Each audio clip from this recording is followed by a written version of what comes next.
Hi friends, আসসালামু আলাইকুম। IB graphics school চ্যানেলে আরেকটি এপিসোডে আপনাদেরকে জানাই স্বাগতম। আজকের ভিডিওতে আমি আপনাদেরকে দেখাবো কিভাবে ফটোশপের মাধ্যমে আপনি ইমেজ প্লেসমেন্ট করবেন। তো চলুন ভিডিওটি শুরু করি। বন্ধুরা, ভিডিওটি শুরু করার আগে আপনাদের কাছে একটাই রিকোয়েস্ট, যারা এখনো আমার চ্যানেলটিকে সাবস্ক্রাইব করেনি তারা প্লিজ আমার চ্যানেলটিকে সাবস্ক্রাইব করবেন আর পাশে থেকে বেল বাটনটি অন করে রাখবেন, যাতে করে এই চ্যানেলে নতুন কোনো ভিডিও আপলোড হওয়ার সঙ্গে সঙ্গেই আপনি সেই ভিডিওটির নোটিফিকেশন পেয়ে যান। তো চলুন শুরু করি। আমরা প্রথমে ফটোশপ ওপেন করে নিব। নেওয়ার পর আমরা কোথায় যাব? ফাইল থেকে চলে আসবো ওপেনে। ওপেন থেকে আমাদের যে ইমেজটা সেটা আমরা এখান থেকে সিলেক্ট করে দিব, দেন ওপেন। আমাদের ইমেজটা ওপেন হয়ে গেল। ইমেজটা ওপেন হলে ইমেজটাকে একটু জুম করে নিব। জুম করে নেওয়ার পরে আমরা কি করব, প্রথমে ইমেজটাকে সিলেক্ট করে আমরা এখান থেকে টুলবার থেকে রেক্টেঙ্গেল মার্কিং টুলটাকে সিলেক্ট করব। সিলেক্ট করার পর আমাদের এই হোয়াইট অংশটুকু আমরা এভাবে সিলেক্ট করে নেব।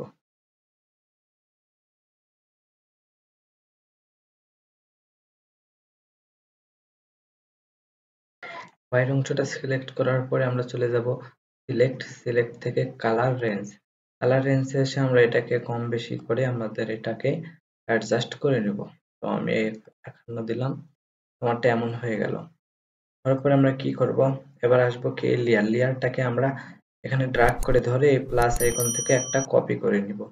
কপি করার পর এই মুভ টুলে ক্লিক করলাম, করার পর কন্ট্রোল টি সিলেক্ট করে নিলাম। নেওয়ার পরে আমরা কি উপরে যে কপি করা লেয়ারটাকে সিলেক্ট করে টুলবার থেকে চলে আসব রেক্টেঙ্গেল টুল থেকে এখানে আমরা একটা রেক্টেঙ্গেল ড্র করব।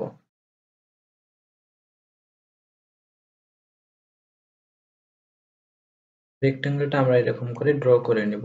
যে এটার থাকবে কি, যে ব্যাকগ্রাউন্ড কালারটা অফ থাকবে এবং বর্ডারটাকেও আমরা অফ করে দিব। আমাদের এটা ডান। এবার হলে আমাদের যে লেয়ারটা আছে লেয়ারের উপর রাইট বাটন ক্লিক করে আমরা কি করব, কনভার্ট টু স্মার্ট অবজেক্ট, আবার রাইট বাটন ক্লিক করে ক্রিয়েট ক্লিপিং মার্জ। তাহলে আমাদের এটা স্মার্ট অবজেক্টে হয়ে গেল। তো আমরা কি করব, এটার উপর ডাবল ক্লিক করব, তাহলে আমাদের এই পাশে একটা উইন্ডো ওপেন হবে। আবার ফাইলে যাব, ফাইল থেকে ওপেন থেকে একটা ইমেজ আমরা ওপেন করে নিচ্ছি, এটা নেব। তো এই ইমেজটাকে আমরা কি করব, এখানে ড্র্যাগ করে ধরে এখানে ছেড়ে দেব।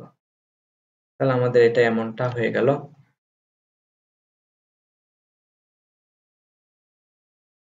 দেন আমরা কি করব, ক্রস করে দিব এখান থেকে ইয়েস, সেভ করে দেই।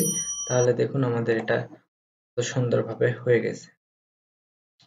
তো আমরা কি করব, এরকমটা হলে আমরা কি করব, কপি লেয়ারের উপর ক্লিক করে এখান থেকে আমরা কি করব, একটা কালার দিব। এখান থেকে আমরা ডার্কটাকে সিলেক্ট করতে পারি, ডার্ক। তাহলে দেখুন আমাদের এটা কত সুন্দরভাবে ইমেজ প্লেস হয়ে গেল। তো বন্ধুরা, এই ছিল আমাদের আজকের ভিডিওটি কেমন লেগেছে তা অবশ্যই আমাদেরকে কমেন্ট করে জানাবেন। আর হ্যাঁ, ভিডিওতে একটা লাইক দেবেন। দেখা হবে নতুন কোনো ভিডিওতে নতুন কোনো টপিক নিয়ে। আল্লাহ হাফেজ।